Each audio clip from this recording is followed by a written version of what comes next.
That was the voice of Sherry Pham White before embracing Islam. Her name now is Noor Saada. Noor Saada performed as a professional classical musician at the very highest level of the profession in New York City and abroad. Assalamu alaikum. My name is Noor Saadi. I was born Sherry Van Wyk. I was born in the state of Wisconsin in the United States, which is a rather flat land of farmlands known as the Dairy State. It's a very beautiful and simple place to grow up. I was raised as a Christian. We attended the what's now called the United Church of Christ, which is called the Congregational Church when I was growing up, and it was a very simple church, not a lot of ceremony, not a lot of ritual, not a lot of pageantry. Simple, but it was very well known for its interest in the arts and had a very good music program.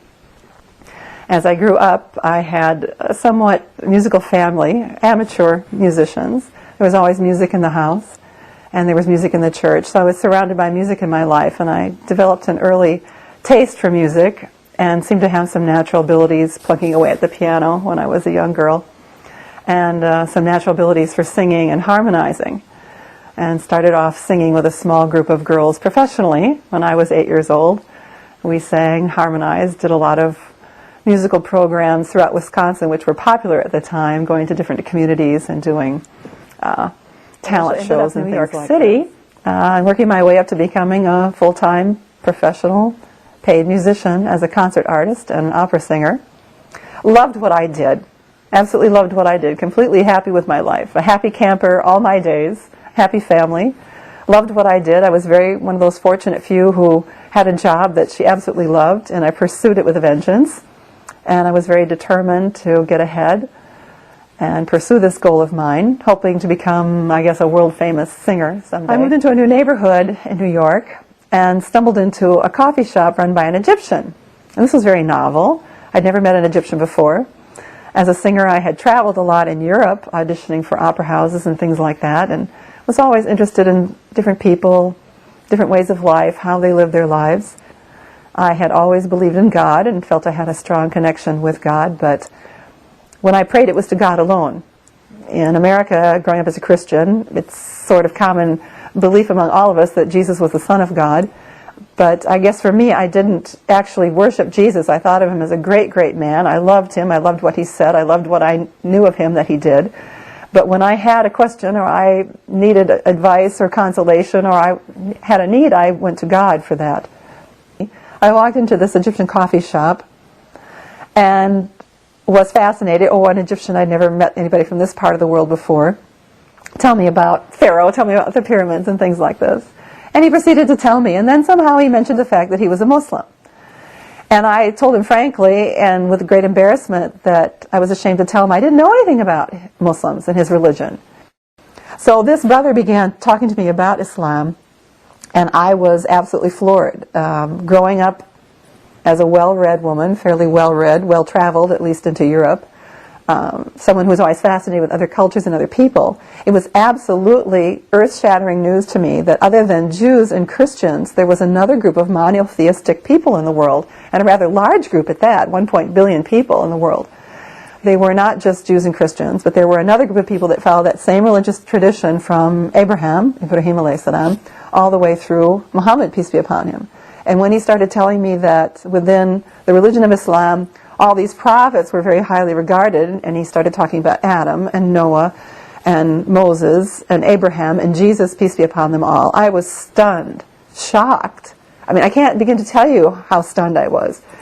And this was something I just couldn't wait to hear more about and find out how could I have reached an age and an ability and a level in my life and not know that this is huge news. This was huge and just stunning news to me, that there were 1.5 billion people in the world that believed basically what I believed, and I had no knowledge of that whatsoever, and neither did anybody else that I knew. I was singing at a church, one of the highest paid church jobs in all of Manhattan, and we were getting ready for the Christmas services.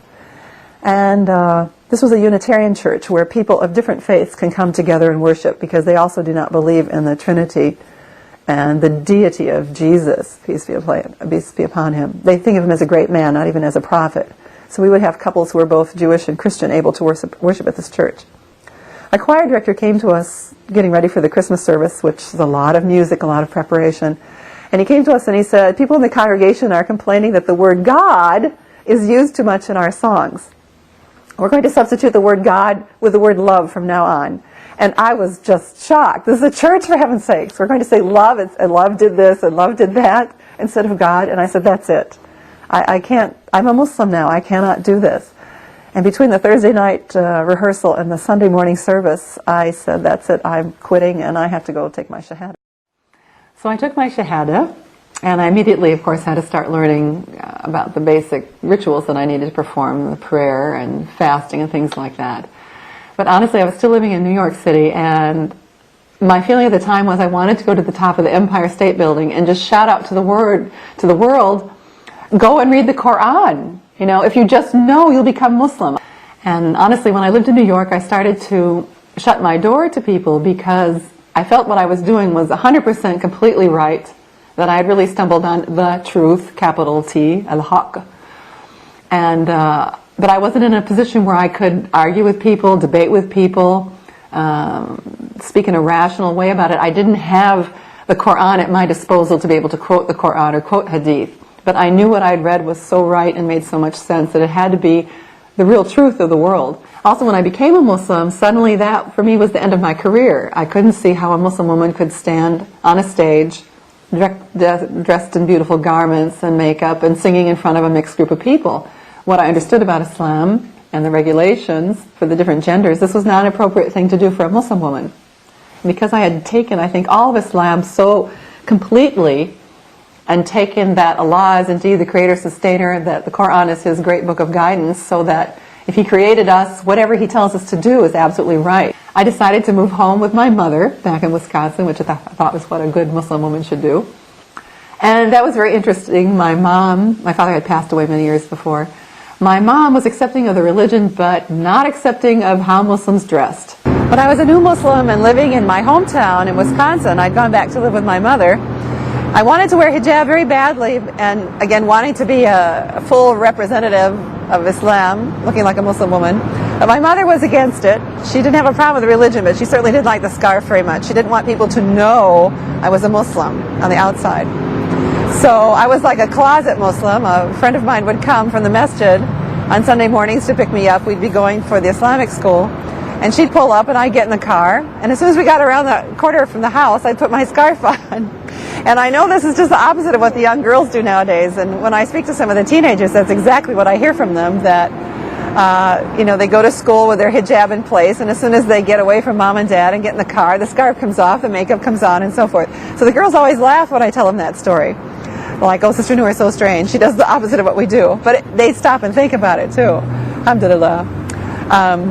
Eventually, I moved out of my mother's house because it became such an issue. I was struggling with, I really need to wear hijab. I believe Allah wants me to wear hijab, but my mother's really opposed to it.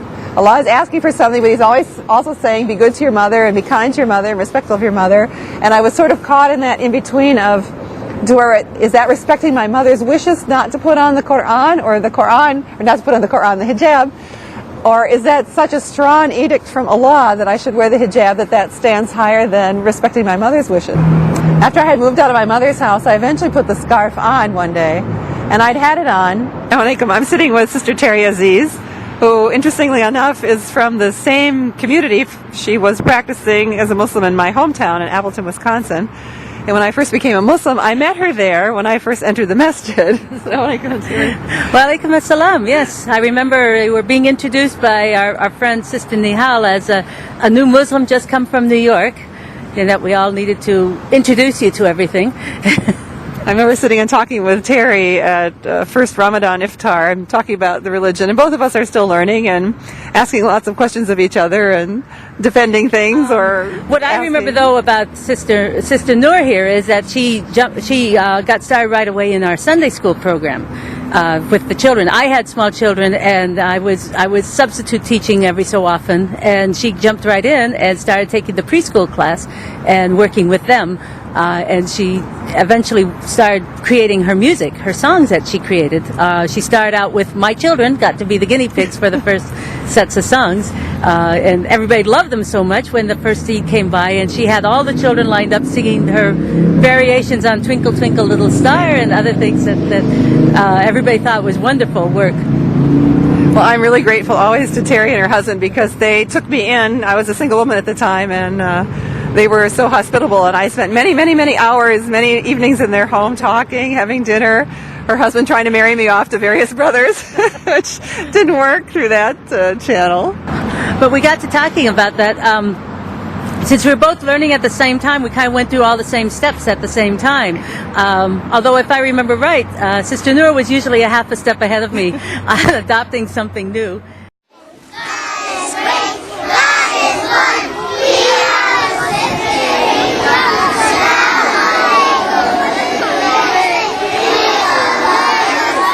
As a performing singer, I started to work with the local masjid in my hometown, and I went to work teaching the little children, about the preschoolers, about Islam, which was very fun. But a lot of the kids in the masjid were from backgrounds other than an Arabic language background. And I remember when I took the Shahada, how difficult it was for me to say those words, La ilaha illallah Muhammadur Rasulullah. It's a lot of sounds that sound alike, and if you have no background in the Arabic language, it's a mouthful. And I found my little 4-year-olds were having the same problem with a mouthful of words. So I started to try to make it easier for them, and I remembered, well, kids always learn easily by rhymes and songs, so I'd make up little rhymes and songs for them to sing so they could get the hang of saying these words. And I broke the Shahada down into something very simple like La ilaha illallah Muhammadur Rasulullah. And the kids could do that. I thought, okay, they can say that, let's put it to a little tune and see if that makes it even easier for them. So I came up with La ilaha illallah Muhammadur Rasulullah, La ilaha illallah, say Shahada. And the kids loved it. They were going home singing these songs, having a great time. I thought, okay, they learn quickly this way. Let's put a few more songs like this with Islamic words and see what the kids come up with. So I started taking the very popular nursery rhymes that all Western children grow up on here and in Europe, very simple little tunes with kind of nonsensical words. I started to change the words to Islamic words, teaching the kids the basics of their religion, like how to say Shahada, just about being Muslim, how to make Salah, things like this. So I had a little cache of songs very early on, and the parents really liked them. The kids learned a lot about their religion through them. I eventually was introduced to a very nice Palestinian man, and we got married. I had decided to choose an Islamic name because I wanted this full-blown Muslim identity. I wanted the scarf, I wanted everything. I also wanted to have a Muslim name, even though I know it's not necessary to change your name. And my name, Sherry, which means dear one in French, was a very perfectly legitimate name to keep. But I wanted a Muslim name, again, to draw people to me. So I was waiting for the name to come to me, and I thought, when I see the right name, I'll know. And I think I read in the Quran, I think in Surah Nur, I believe, that the phrase Nur al-Huda. And I said, well, that's me, light of guidance. And that's exactly what I felt, that Allah had given me the light of His guidance. So that became my name, Sister Noor. And then I met a gentleman whose last name was Saadi, which has a meaning of happiness. So I thought, okay, I became Muslim and then I became happy. So this was a perfect name for me. So I became Noor Saadi. As a Muslim woman, I'm happy to say I have one son, only child. He is 13 years old currently, 8th grade. And it's funny because we all love children, and it's our Prophet Sunnah Sallallahu Alaihi Wasallam that, he would like to see a lot of us on the Day of Judgment, inshallah. But Allah chose to give me just one. And subhanAllah, that's a great blessing for me, and I thank Allah every day for that, because at least I had the chance to experience raising a child. But alhamdulillah, I see the wisdom in it. I know that if I'd had more children, I never would have been able to establish a company with my husband. I call all of my audio products my children, and it takes about 9 months to at least, or more than that, to produce some of those audio products. So those are my children as well. And with more children, I never would have been able to serve the Ummah, to be able to produce things for Muslim children all over the world. So Allah subhanahu wa ta'ala always has His wisdom in things. And I guess if you sum up my life, alhamdulillah, as a Muslim woman, I'm a mother, And I have Noor Art, alhamdulillah, I'm a producer, and I've been able to redirect the talents that Allah gave me in a more halal way. And also I'm very happy doing outreach and interfaith and a lot of work with the non-Muslim public in the United States, and also with my sisters at the masjid. So I feel very fortunate that Allah has made me a little bit like a cat. I guess I've lived two lives. I had, alhamdulillah, a very full life as a professional musician, and Allah let me close the door to that chapter and open a completely new one as a Muslim woman, but still yet retain some of the important things that I loved from my past life. So, alhamdulillah, I have no regrets and no looking back, and only all praise and gratitude is due to Allah, the Lord and Sustainer of the universe and our Creator.